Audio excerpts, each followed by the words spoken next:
오늘 우리에게 주시는 하나님 말씀 요나서 마지막 번 말씀입니다.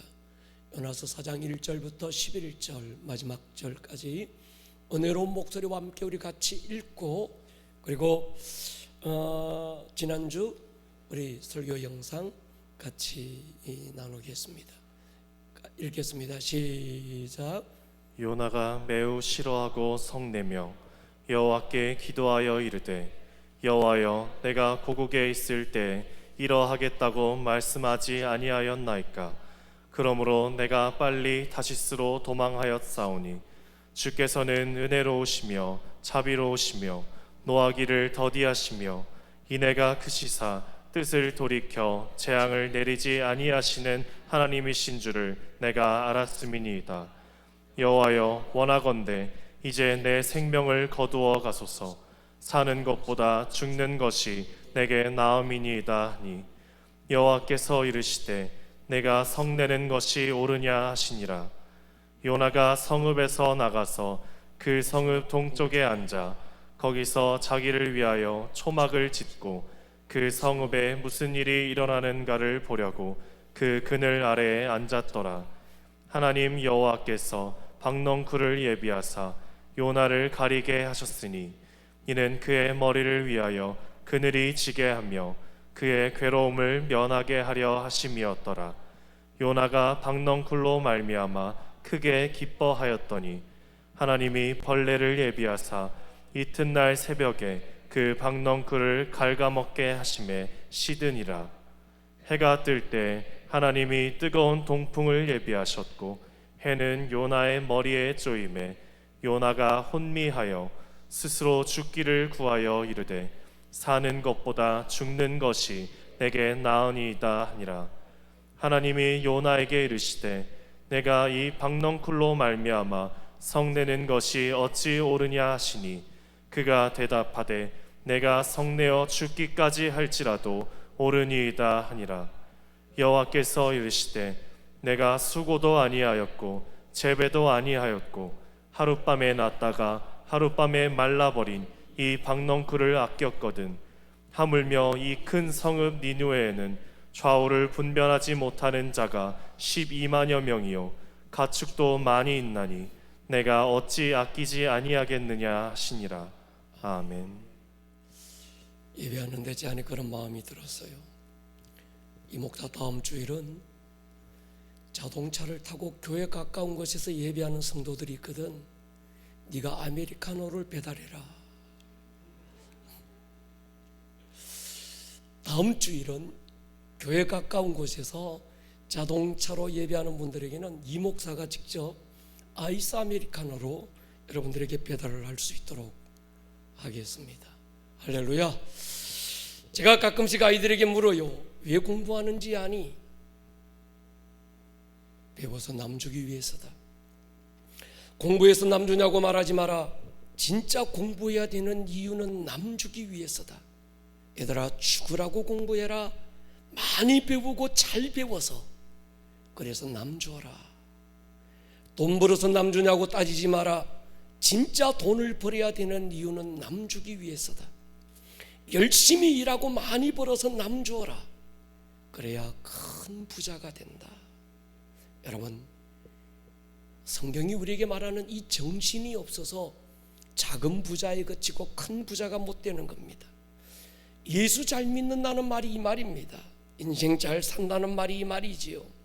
열심히 공부를 해야 되는 이유가, 열심히 일하고 돈을 벌어야 되는 이유가 나 하나 잘 먹고 잘 살기 위해서라면 잘못 배운 거고 잘못 살고 있는 것이지요. 요나서의 결론을 마지막으로 정리하면서 제가 이런 생각을 해봤습니다.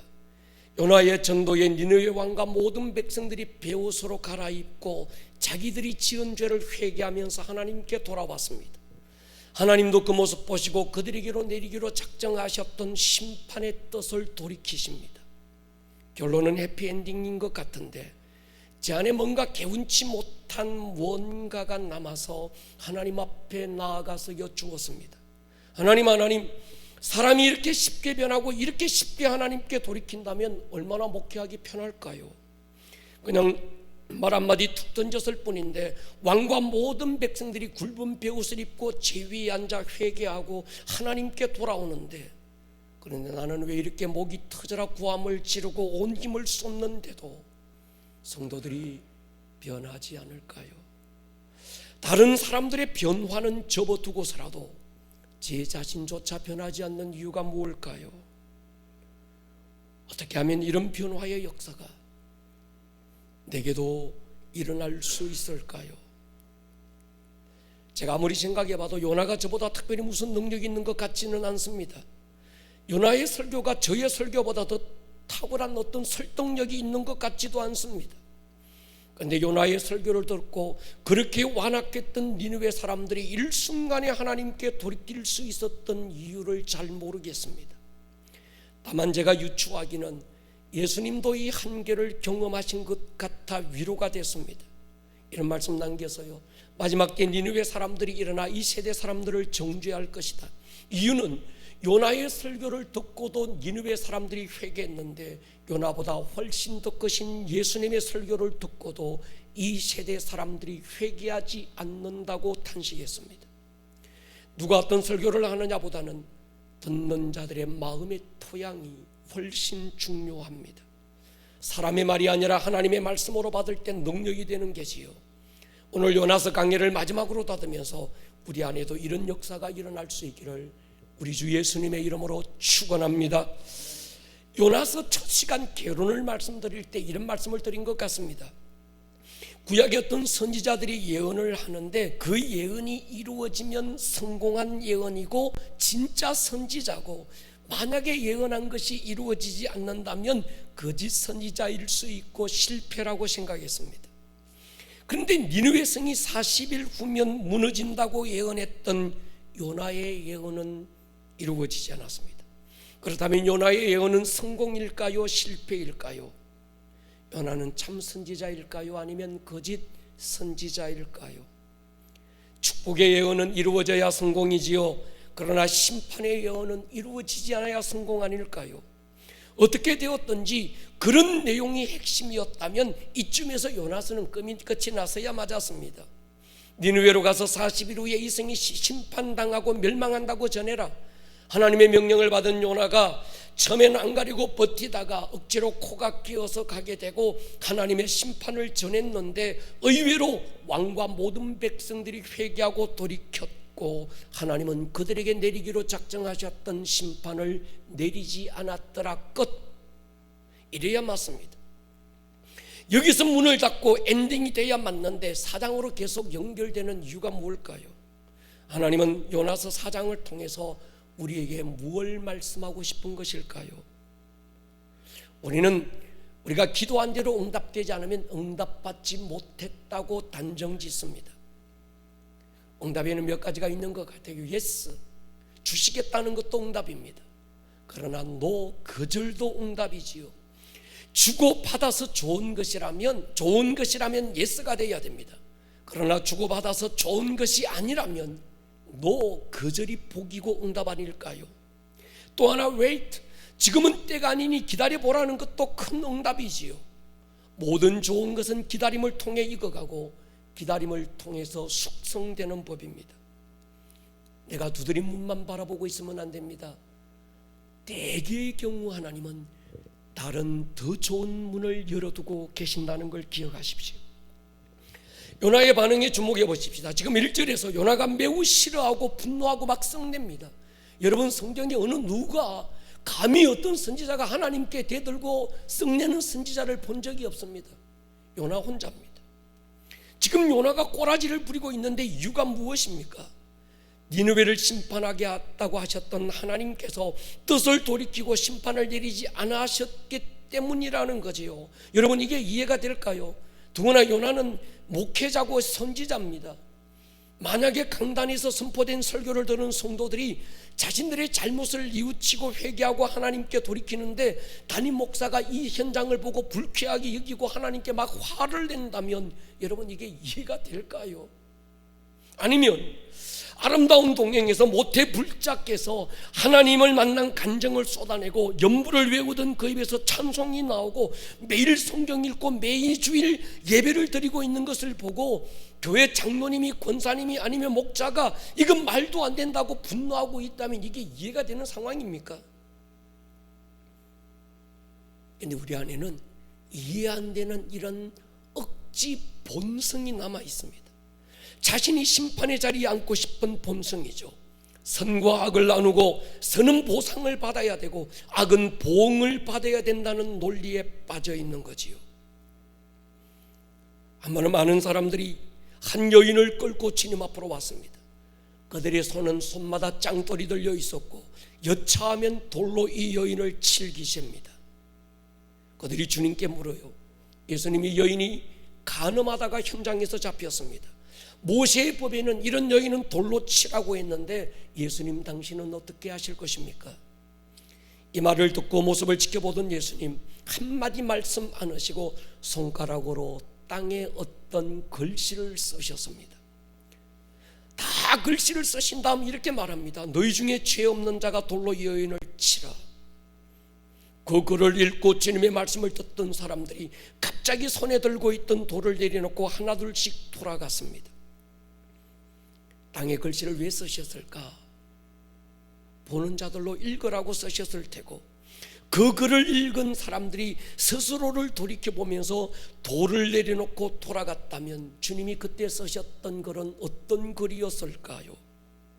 정확하게 우리가 알 수는 없지만 아마도 그들이 마음에 찔려 돌아간 걸 보면 그들 또한 동일한 죄인이라는 것을 주님이 쓰셨던 글씨를 통해서 깨달으셨을 것 같습니다. 아마 이런 글은 아닐까요? 마음으로 음욕을 품어도 간음한 것이다.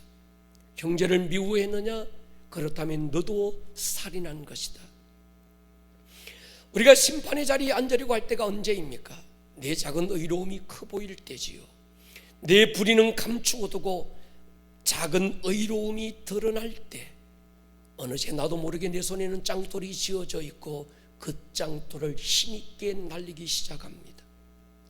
전반부의 요나는 아버지를 떠난 탕자의 모습이고 후반부에서는 돌아온 탕자를 안고 기뻐서 잔치를 벌이는 그 아버지에게 불난 탕자의 형의 모습이 요나의 모습입니다. 탕자의 이야기에서 성경이 말하고 싶은 주인공은 탕자일까요? 아니면 형일까요? 탕자의 이야기를 주님께서 왜 하셨는지를 알면 됩니다. 누가복음 15장으로 돌아가겠습니다. 1절 2절 우리 은혜로 목소리와 함께 같이 읽겠습니다. 시작. 모든 세리와 죄인들이 말씀을 들으러 가까이 나아오니 바리새인과 서기관들이 수군거려 이르되 이 사람이 죄인을 영접하고 음식을 같이 먹는다 하더라. 예, 당시에 공식적으로 죄인이라고 낙인됐던 사람들은 세리지요. 그리고 여자들은 창녀를 말합니다. 그런 사람들이 예수님의 말씀을 듣기 위해서 왔고 주님은 그들에게 말씀만 가르치신 것이 아니라 그들과 음식을 나누고 교제를 합니다. 이것을 본 자칭 의롭다고 스스로를 여기고 세리와 다른 사람들을 정죄했던 바리새인 서기관들이 주님을 비난하고 있는 걸 주께서 보신 거예요. 그리고 3절에 이렇게 말합니다. 예수께서 그들에게 비유로 이르시되, 이래서 시작된 이야기가 우리가 너무도 잘 알고 있는 탕자의 이야기였습니다. 그렇다면 이 탕자의 이야기는 누구 들으라고 하신 말씀일까요? 스스로 의롭다고 인정하고 세리와 죄인들을 정죄하고 그들과 함께 먹고 교제하는 예수님까지 정죄하고 있는 자칭 마지 바리새인들일까요? 아니면 탕자 같은 세리와 죄인들일까요? 주님은 자칭 의롭다고 여겼던, 그래서 손에 짱돌을 들고 다른 사람을 정죄하고 던졌던 바리새인과 사두개인들 들으라고 비유로 남기신 이야기가 유명한 탕자의 이야기였습니다. 한 번도 하나님을 떠난 적이 없고 하나님의 집에서 충성하며 살았던 바리새인들, 그들이 탕자의 이야기의 주인공이지요. 영화에서 주인공이 먼저 죽는 법이 없습니다. 주인공이 죽으면 영화는 바로 끝이 나는 거지요. 엑스트라는 총소리 그냥 한 번 뻥 났는데 여기서 저기서 다 죽고 쓰러집니다. 그런데 주인공은 그렇게 많은 총을 맞고도 끝까지 살아남습니다. 왜요? 주인공이니까 그런 겁니다. 탕자의 이야기에서 탕자의 스토리는 중간에 끝이 납니다. 더 이상 탕자는 그 무대에 등장하지 않습니다. 탕자가 돌아와서 어떻게 살았다 그런 얘기가 없습니다. 탕자는 집으로 돌아왔다는 것으로 그의 배역은 끝이 났습니다. 그러면 이 이야기는 해피엔딩으로 끝나야 되는데 이 이야기는 또 다른 막이 올라가면서 형의 이야기가 시작이 됩니다. 밭에서 일하다 돌아온 형이 요나처럼 매우 싫어하고 분노하지요. 아버지의 처사가 마음에 안 든다는 겁니다.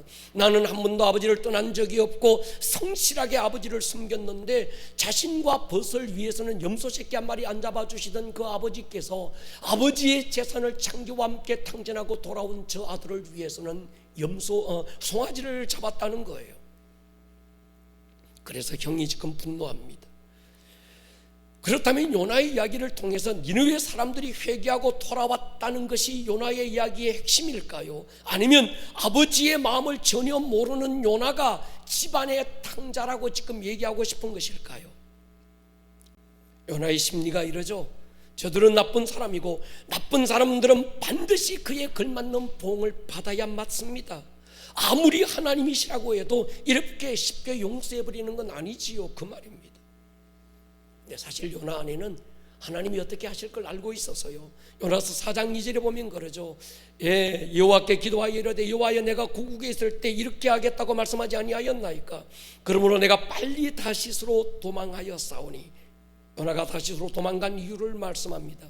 주께서는 은혜로우시며 자비로우시며 노하기를 더디하시며 인애가 크시사 뜻을 돌이켜 재앙을 내리지 아니하시는 하나님인 줄을 요나가 미리 알고 있은 거예요. 우리가 읽었던 4장 10절 11절은 아주 쐐기를 박지요. 여호와께서 이르시되 네가 수고도 안 했고 재배도 안 했고 하룻밤에 났다가 하룻밤에 말라버린 이 박능쿨을 아꼈거든. 하물며 이 큰 성읍 니느웨는 좌우를 분별하지 못하는 자가 12만여 명이요. 내가 어찌 아끼지 않겠느냐. 하물며 어찌 아끼지 않겠느냐. 네가 죽도록 싫어하는 그 사람도 내가 사랑한다. 네가 원수처럼 생각하고 저 사람은 반드시 지옥 가야 된다고 마음의 선을 그어버린 그 사람마저도 내가 아끼고 사랑하고 있다. 하나님은 우리에게 그렇게 말씀하시는 거지. 더 나아가서 그들도 아꼈거든. 더 하물며 너를 아끼지 않겠느냐 하는 겁니다. 요즘 애완견을 사랑하는 분들이 참 많습니다. 요즘 강아지들은 옛날 똥개라고 여겼던 견공들이 아니지요. 애완견을 사랑하시는 분들 보면 자식처럼 대합니다. 내가 낳은 것도 아닌 강아지가 우리가 얼마나 아낍니까? 하물며 갈보리 언덕 십자가 위에서 자기 아들의 가슴을 찢고 피를 쏟아 거듭나온 영혼들을 하나님이 어찌 아끼지 않으실까요? 아직은 그 사랑 알지 못해서 방황하고 있는 교회 밖의 탕자들을 또 얼마나 아끼실까요? 더 나아가서 예수 그리스도의 피로 값주고 산 당신은 얼마나 아끼실까요? 주님 우리에게 말씀해요. 오늘 우리가 불렀던 찬양처럼 나의 십자가 고통, 해산의 그 고통으로 내가 너를 낳았으니 너는 내 아들이라. 너는 버림받은 자라고 부르지 아니할 것이다. 너는 내가 기뻐하는 자, 나의 헵시바라고 부를 것이다. 너는 나의 땅, 나의 뷸라라고 부를 것이다. 너는 내 아들이다. 주님 우리 그렇게 말씀하시는 거죠. 어떤 하나님으로 알고 있느냐 굉장히 중요한 내용입니다. 어떤 분들은 하나님을 두려운 군주로 여깁니다. 어떤 분은 하나님을 사랑의 아버지로 아는 거지요. 여러분 우리가 믿는 하나님 심판의 군주가 아닙니다. 뜻을 돌이킬 줄도 아시고요, 기다릴 줄도 알고요, 끝까지 설득하고 계시는, 오늘 요나를 설득하시는 하나님의 모습 한번 보십시오. 철없는 아들이 뿔이 나서 아버지께 막 대들고 있습니다. 그런데도 이 하나님은 끝없이 요나를 설득하고 또 설득해. 이해 못하니까 비유를 들어서 설득해 줍니다. 여러분, 하나님을 오해하지 마십시오. 요나의 이야기 첫 시간에 요나를 통해서 하나님께서 말씀하고 싶은 건 니느웨가 회개하고 하나님께서 그들을 용서하고 뜻을 돌이키셨다는 것이 아니라 하나님은 요나 한 사람에게 집중되어 있다고 말씀드렸습니다. 다른 모든 선지서는 하나님께서 어떤 개인이나 도시에게 선지자를 보내서 하나님의 뜻을 전하라고 말씀하실 때 보내심을 받은 선지자가 가서 하나님의 뜻을 선포하면 그 말씀을 전해들은 개인과 도시가 어떻게 반응했느냐의 모든 내용이 초점이 포커스 되어 있습니다. 그런데 요나서는 그것을 넘어서 니느웨 성의 사람들을 통해서 하나님은 요나에게 뭔가를 가르치고 싶은 거예요. 하나님 아버지의 마음이 요나 안에 없다는 걸 가르치고 싶은 겁니다. 인류의 시작인 창세기 역사에 장자 증후군에 대한 이야기가 소개됩니다. 아담과 하와에게 두 아들이 있었습니다. 이름하여 가인과 아벨이지요. 아벨은 믿음으로 양을 잡아 제사했고 가인은 농사해서 하나님께 제사를 드렸는데 믿음으로 제사를 드렸던 아벨의 제사만 하나님은 받으시고 가인의 제사가 연락되지 않았습니다. 이에 분이 여겼던 가인이 동생 아벨을 들로 불러내더니 돌로 때려 죽이고 암매장시켜요. 그때 하나님이 찾아와서 가인에게 묻습니다. 네 동생 아벨이 어디 있느냐? 가인이 이렇게 대답합니다. 내가 내 동생을 지키는 자입니까? 집을 떠나 돌아와야 될 아들이 돌아오지 않았을 때 아버지는 큰아들 마지에게 묻지 않았을까요? 네 아우가 지금 어디서 무엇을 하고 있을까? 밥은 굶지 않을까? 몸은 아프지 않으려나? 그때마다 마지는 이렇게 대답했을 겁니다. 아버지, 내가 내 아우를 지키는 자입니까?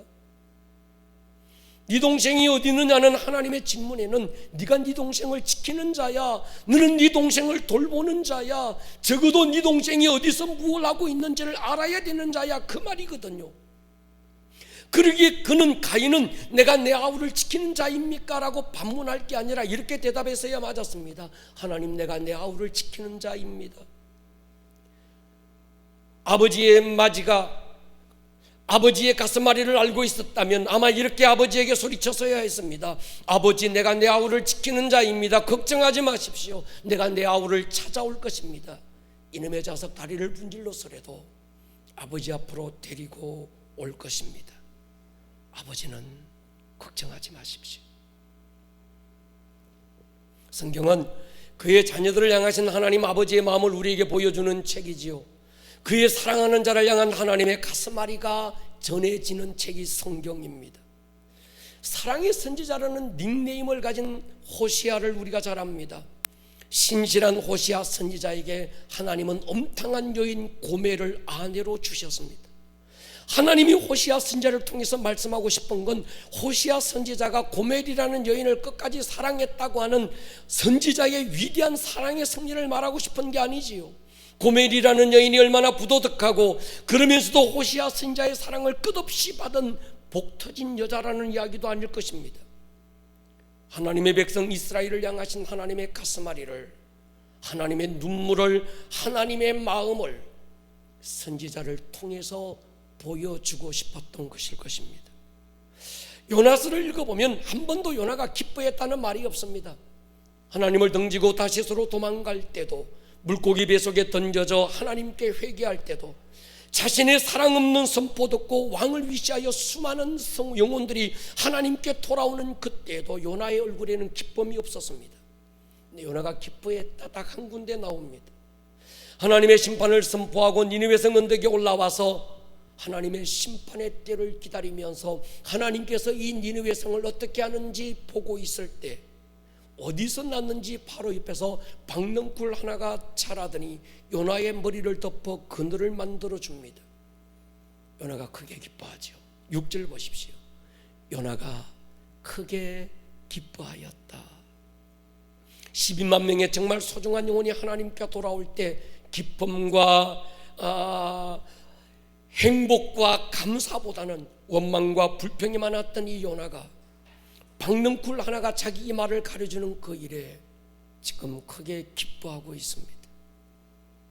여러분, 우리의 감정이 죽으면 기뻐해야 될 일에 분노하고 분노해야 될 일에 기뻐 춤출 수 있습니다. 하나님 아버지의 기쁨이 내게 더 이상 기쁨이 되지 못하면 우리의 감정은 죽은 거지요. 하나님 아버지의 슬픔이 내게 더 이상 아픔이 되지 못하면 우리는 죽은 감정으로 오늘을 살고 있는 겁니다.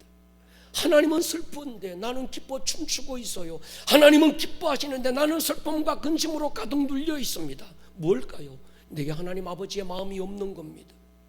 몸이 나누어지는 것보다 마음이 나누어지는 것이 더 큰 비극 아닐까요? 아버지는 이러진 아들, 돌아와야 될 아들 생각에 삽장문을 못 걸어 잠그고 좋은 걸 봐도 좋은 게 없어요.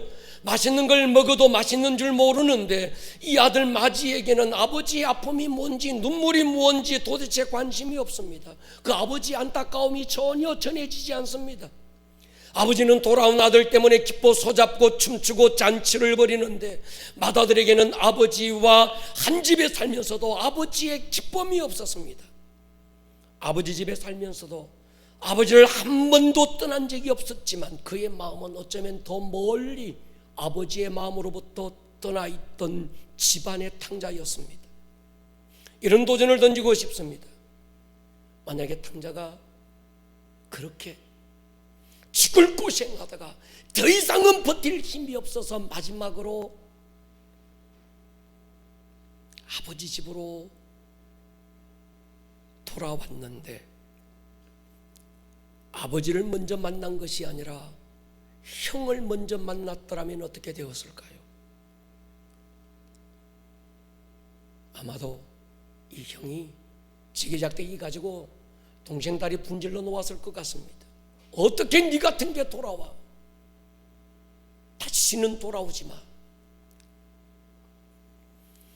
한국 교회 안에 그런 탕자들이 너무 많다는 게 가슴 아픕니다. 정말 인생의 마지막 끝에서 더 이상은 버틸 힘이 없고 더 이상은 어디 가도 내가 마음을 놓을 길이 없어서 마지막으로 아버지 집에 돌아와 교회 문을 열고 아버지께 돌아왔는데 근데 좋으신 그 하나님 아버지를 만나기 전에 교회 안에 먼저 믿은 성도들 형을 만나서 더 큰 상처받고 교회를 떠나는 탕자들이 300만이 넘어서고 있다는 거예요. 여러분, 저는 28살에 목사가 됐습니다. 그리고 29살의 나이에 어린 나이에 교회를 개척했습니다. 목회길이 가장 힘들었던 건 경제적인 문제도 아니고 개척교회가 가진 열악한 환경도 문제가 아니었습니다. 제 안에 하나님 아버지의 마음이 없다는 게 저를 고통스럽게 했습니다. 제 안에 하나님 아버지의 눈물이 없고 그분의 가슴앓이가 느껴지지 않습니다. 그런 상태에서 강단에서 말씀을 선포해야 됐고 아빠 신음하는 누군가를 위해서 손을 얹고 기도해 줘야 된다는 것이 제게는 너무너무 큰 고통이었습니다. 제 육신의 아버지는 일찍 돌아가셨어요.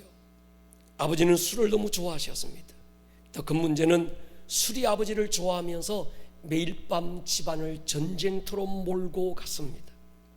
모든 가족들에게 지울 수 없는 상처만 남기고 아버지는 일찍 그렇게 세상을 떠나셨습니다. 아버지의 사랑에 대한 경험이 결핍된 채 저는 목사가 되었고 가슴에 뜨거운 열정은 있어 개척의 길에 들어섰습니다. 제 안에 경험되지 못했던 하나님 아버지의 마음이 전해질 리가 없었습니다. 여러분, 하나님께서 우리에게 육신의 아버지, 육신의 엄마를 주신 이유가 있습니다. 그 육신의 아버지를 통해서 하나님 아버지의 그 아버지 되심이 어떤 것인지 육신의 아버지를 통해서 보여주라고 육신의 아버지를 주신 거예요. 성령님의 자유로우심, 어머님 되심이 내 엄마를 통해서 어떤 것인지 보여주라고 하나님께서 내게 엄마를 주신 거예요. 아빠의 사명, 엄마의 사명은 바로 이런 겁니다. 저는 육신의 아버지를 통해서 사랑과 자비의 아버지가 아니라 무섭고 두려운 하나님을 배우고 말았습니다.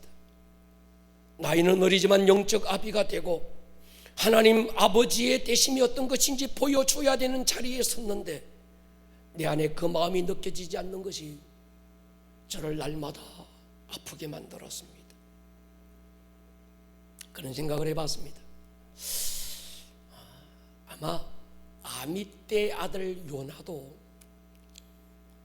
그 아버지 아미떼로부터 하나님의 아버지 되심이 어떤 것인지 배우지 못했을 가능성이 큰 것 같습니다. 그건 그렇고 여러분에게 한번 묻고 싶습니다. 여러분 안에 아버지의 마음이 있습니까? 여러분 안에 하나님의 그리움이 있습니까? 하나님의 아픈 눈물이 있습니까? 그리스도인의 타락은 도둑질하는 게 아닙니다. 아버지의 마음이 없는 게 타락입니다. 아버지의 눈물을 잃어버린 것이 타락입니다. 당신의 눈빛에서 하나님 아버지의 그리움이 없다면 당신은 이미 메마르고 있는 것입니다. 그 마음이 없는 목사가 어찌 목사일까요? 그 마음이 없는 목자가 어떻게 목자일까요? 요나서의 마지막 장 마지막 절은 내가 어찌 아끼지 않겠느냐 물음으로 끝내 미완성으로 결론 짓습니다. 저 같으면 문학을 공부했던 저 같으면 한마디만 더 넣었으면 좋았을 뻔했습니다. 요나가 그제서야 하나님의 마음을 알았더라. 그래서 그는 하나님의 눈물을 가지고 더 많은 사람들에게 복음을 전했더라. 할렐루야. 이렇게 끝났다고 한다면 문장이 완성되었을 거예요. 그런데 요나서는 하나님의 질문으로 끝나고 더 이상 요나의 대답은 없습니다. 이유가 있지요. 그 대답을 하나님은 요나에게서 듣고 싶은 게 아니라 오늘 저와 여러분들에게서 듣고 싶은 것이지요.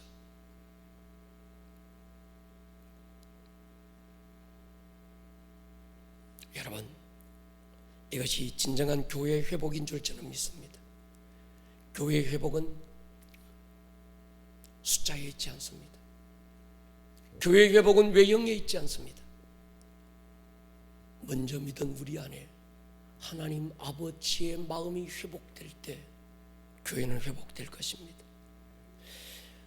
아버지의 마음을 경험하지 못했던 영적 고아들이 교회 안에 너무 많은 것이 오늘 이 시대의 문제입니다.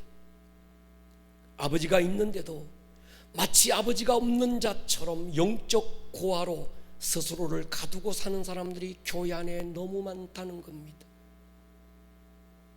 여러분 기억하십시오. 당신에게는 아버지가 있습니다. 나 혼자 외롭게 버려진 것 같고, 나 혼자 외롭게 던져진 것 같고, 누구도 내 마음을 몰라주는 것 같고, 나는 긴밤백에 머리 쓸어안고 이렇게 오열하며 가슴 치고 있는데 누구도 내 주위에 아무도 없는 것 같이 느껴질 때,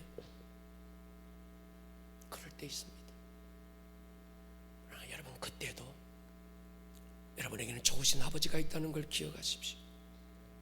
당신은 절대로 고아가 아닙니다. 당신을 고아처럼 버려둘 수 없어서 그 아들을 보내셨고, 그 아들은 성령님을 우리에게 보내주셨습니다. 중요한 건 스스로를 영적 고아로 여기지 않는 거예요. 자기 연민의 정에 붙들리지 않는 겁니다. 저는 우리에게 말씀해요. 내가 너를 헵시바라 부를 것이다.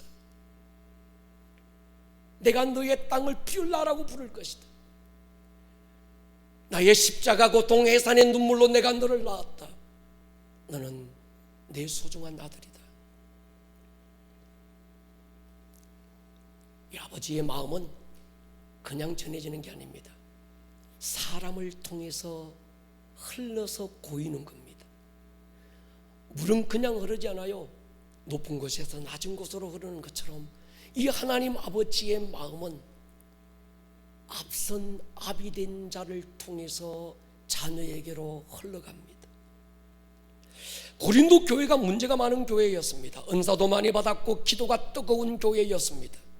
그런데 바울은 그 교회를 통해 그 교회를 향해서 영적 어린 아이의 모습을 버리지 못했다고 말합니다.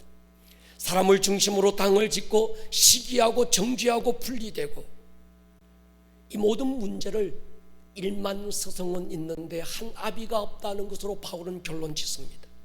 그래서 바울은 고린도 교회의 이 문제를 해결하기 위해서 누구를 보내는가 하면 젊은 디모데를 그 교회 목회자로 보냈습니다. 이유가 있지요. 디모데는 바울이 복음으로 낳은 경험의 아들입니다.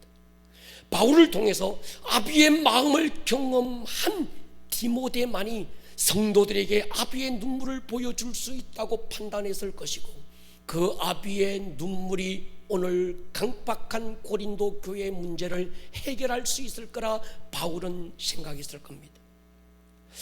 육신의 아버지로부터 아버지의 마음을 경험하지 못한 사람은 저처럼 자식에게 아버지의 마음을 보여주기가 참 어렵습니다. 사춘기 넘어가는 자녀들이 방황할 때 아버지 어머니로부터 용납과 기다림과 용서를 경험했던 아이가 나중에 어른이 되고 자기가 아버지가 되고 어머니가 되었을 때 그 자녀에게 기다림과 용납과 용서를 보여줄 수 있습니다. 그런데 그걸 경험하지 못한 자녀는 자기가 아버지가 되고 났을 때 내 자녀가 사춘기를 넘어갈 때 그 방황을 용납할 가슴이 없는 거예요. 여러분, 영적 세계도 마찬가지입니다. 영적 신앙의 사춘기가 있습니다. 요한 1, 2, 3서를 읽어보면 요한은 서신을 각각 어떤 구분된 사람들에게 전해줍니다. 아이들아, 내가 너에게 쓰는 것은, 청년들아, 내가 너에게 쓰는 것은, 아비들아, 내가 너에게 쓰는 것은 영적 아이, 영적 청년, 영적 아비로 나누어서 쓰고 있습니다. 우리가 거듭나고 하나님의 자녀가 되었을 때 우리는 영적 아기로 거듭난 거예요. 그때 먼저 믿은 성도들 다 천사처럼 보이죠. 목사는 화장실도 안 가는 천사처럼 생각합니다. 그러다가 신앙이 자라면서 사춘기가 되면 앞선 신앙 선배들의 잘못된 모습이 보이기 시작합니다. 어느 날 보니까 목사님이 화장실에서 나오고 실수하는 게 보여져요. 이럴 때 앞선 신앙의 아비 어미가 그 시기의 영적 특성을 이해하고 용납해주고 기다려주면 그 사람은 영적 갈등의 시기를 잘 넘어갑니다. 뿐만 아니라 이 사람이 나중에 영적 리더가 되었을 때 따르는 목원들에게 좋은 영적 아비가 되고 어미가 될 수 있습니다. 제가 개척을 2번이나 하면서 경험으로 터득한 지식이 있습니다. 개척 교회들의 악순환이 여기 있습니다. 앞선 영적 어미 아비로부터 용납과 기다림을 경험하지 못했던 리더의 문제가 굉장히 큽니다. 금방 믿은 성도들이 뭔가가 갈등을 넘어가고 신앙의 사춘기를 넘어갈 때 우리는 쉽게 단정해요. 집사가 기도도 안 해? 믿음이 그따위밖에 안 돼? 쉽게 돌을 던지고 맙니다. 왜 그럴까요?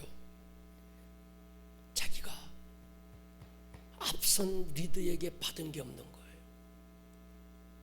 이 사람이 또 영적 리더가 되고 겨우겨우 버티다가 끝까지 어쩌다가 살아남아서 100개 중에 99은 죽어버리고 나머지 하나가 겨우 살아서 또 영적 리더가 되고 나면 이 사람 역시 자기가 받고 배운 대로 자기의 영적 자녀들이 자라가다가 사춘기를 경험할 때 똑같은 모습으로 정죄하고 심판하게 된다는 거지. 여러분, 교회는 잘 가르치는 유능한 스승이 필요한 게 아닙니다. 12폭 치마로 덮어주고 끌어안고 용납해줄 어미 아비가 필요한 거지. 교회가 가족이라면, 그렇다면 교회 안에서 당신에게 영적 아비가 있습니까? 다른 교회는 몰라라. 적어도 아름다운 꿈의 교회에서 여러분의 영적 아비는 누구입니까? 여러분의 영적 어미는 또 누구입니까? 뛰어넘어서 당신은 누군가에게 영적 아비가 되어야 됩니다.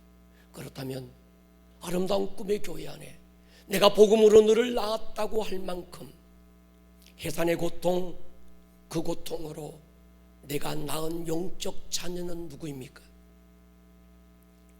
언젠가 내 주님 앞에 서는 그날에 주님 있잖아요. 저 권사님이 내 영적 어미였어요. 주님 있잖아요. 저 장로님이 내 영적 아비였어요. 주님 아시지요? 저가 내 영적 자녀였습니다. 여러분, 이것이 신앙의 성공입니다. 다른 건 아무것도 아닙니다. 이것만이 마지막까지 남을 유일한 우리의 유업입니다.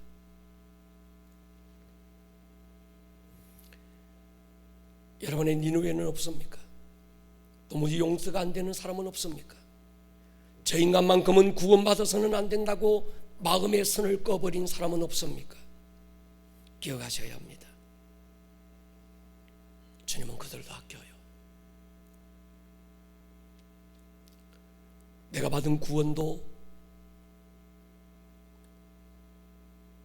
오늘 이 모습도 내가 힘들고 지쳤을 때 나의 또 다른 영적 아비 그 어미가 끝없이 품고 기다려주고 용납해준 그 결과가 오늘의 이 모습이라는 거지요.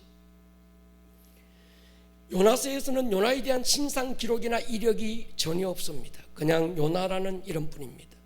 요나의 이름의 뜻은 비둘기지요. 쉽게는 요나는 비둘기처럼 이 세상의 아름다운 소식을 전하는 자, 평화의 소식을 전하는 자로 살아다오 그 아버지의 간절한 바람 속에 지어진 이름일 것입니다. 근데 요나는 그 아버지의 마음을 가지고 그 이름에 걸맞는 인생을 살지 못했다는 것으로 끝납니다. 아버지의 마음을 몰랐고 하나님의 가슴앓이를 몰랐다는 거지요. 오늘 그때 그 요나의 모습이 우리의 모습은 아닙니까? 우리 교회의 모습은 아닙니까? 아버지의 눈물을 외면한 채 자신의 이기적인 모습으로 오늘을 살고 있는 먼저 믿은 영적 장자들의 서글픈 현실이 이 나라 이 민족의 모습은 아닐까요? 구약 성경에 아가서라는 책이 있습니다. 솔로몬 왕이 술람이라고 하는 한 여인을 사랑해서 보낸 장문의 연애 편지가 아가서입니다. 그런데 이 거룩한 하나님의 성경 한가운데 이 두 사람의 연애 편지가 들어있어야 될 이유가 무엇일까요? 한 가지지요. 한 남자가 한 여인을 사랑함으로 아파하는 가슴앓이가 있는 것처럼 우리에 대한 하나님의 가슴앓이가 있다는 걸 아가서를 통해서 말씀하고 싶은 것 아닐까요? 아가서 5장 8절 보십시오. 여러분 있는 자리에서 가족들과 함께 같이 읽었으면 좋겠습니다. 시작. 예루살렘 딸들아 너희에게 내가 부탁한다. 너희가 내 사랑하는 자를 만나거든 내가 사랑함으로 병이 났다고 하려무나. 하나님이 병 났다는 거예요. 하나님이 아프다는 겁니다. 왜요? 사랑해서. 사랑해서 병이 난 내 마음을 좀 누군가가 전해 주었으면 좋겠다는 겁니다.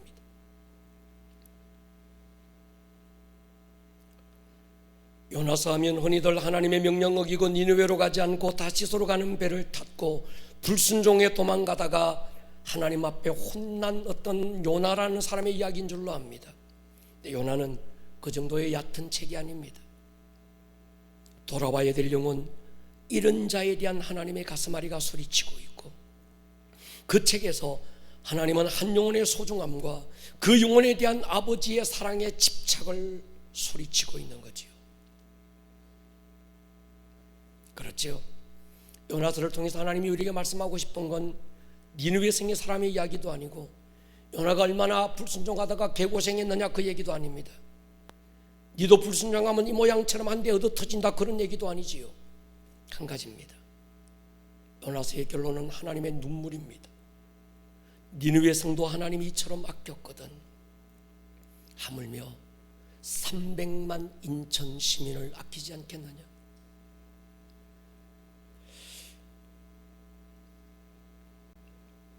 아름다운 꿈의 교회 성도여, 네 안에 하나님의 눈물이 있다면, 네 안에 하나님의 가슴앓이가 전해지고 있다면 너를 통해서 300만이 돌아오지 않겠느냐. 오늘 우리 이 땅의 교회들의 모습을 보십시오. 세상 사람들이 느끼는 교회에 대한 혐오감은 우리가 상상하는 그 이상입니다. 신천지보다 교회가 더 큰 혐오의 대상이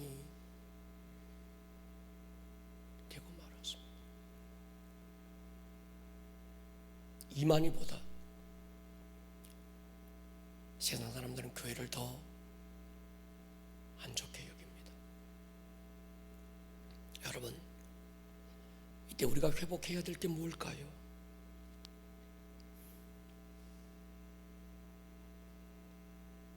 이 세상에 교회가 보여주어야 될 게 뭘까요? 하나님 아버지의 마음 아닐까요?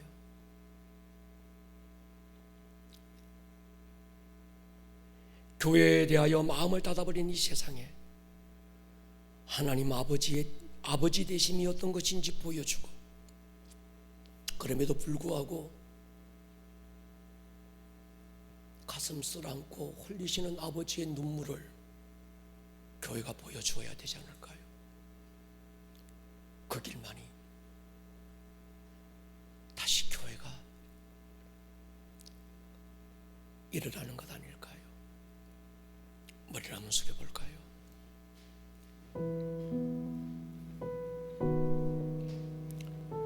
사랑하는 여러분, 불평과 원망 누구 탓인데 그런 건 아무 의미가 없습니다. 왜 교회를 핍박하고 이렇게 힘들게 하느냐, 그것도 아무 의미가 없습니다. 지금은 묵묵하게 요나 안에 심으셨던 하나님 아버지의 마음을 교회는 보여주어야 합니다. 오늘 이 시대 요나 저와 여러분들을 통해서 그 아버지의 가슴앓이가 세상에 전해지게 해야 합니다. 오늘 우리 안에 그 마음의 기름 부음을 주십시오. 주여, 돌아볼 때 내 안에 그 아버지의 마음이 식어지고 말았습니다. 여러분, 왜 인생이 우울합니까? 왜 이렇게 답답합니까? 왜 이렇게 하루를 살아내기가 이렇게 벅찹니까? 돈 때문입니까? 코비드 때문입니까? 시대에 어쩔 수 없는 상황 때문에 그렇습니까? 아닙니다. 내 안에 하나님의 마음이 메말랐기 때문입니다. 오늘 이 시간 우리 안에 그 마음이 회복됐으면 좋겠습니다.